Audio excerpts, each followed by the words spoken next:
జరిగితే 3 రోజుల క్రితం దేవుడు అయ్యాడు. 3 రోజుల క్రితం దేవుడు అవడం అంటే ఏదో పెద్ద మనిషి అయినట్టు మాట. ఆయన పవర్ నీకు తెలీదు. నడి రొట్టు మీద ఒక్కడ కొట్టి కిడ్నాప్ చేస్తే ఎవడే మాట్లాడి తెలుసా? కిడ్నాప్ చేయడానికి రౌడీ అయితే సరిపోతుంది, దేవుడు ఎందుకంటే?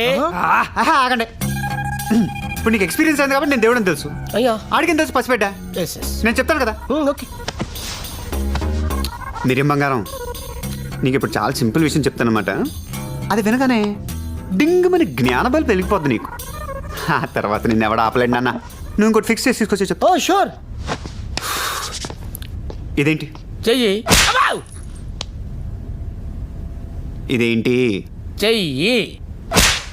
కొడుతున్నాడు, కొంచెం చూసి చెప్పండి. అర్థమైంది. I understood. అభయ హస్తం. నేనెవరు? దేవుడు. ఇందాక చెప్పలే నేను? ఎవరి కాడ తెలుసుకోవాల్సిందే. అంతే, ఆడు చెప్తే నాకేమర్థం అవుద్దండి. మీరు చెప్పారు కాబట్టి అర్థమైంది.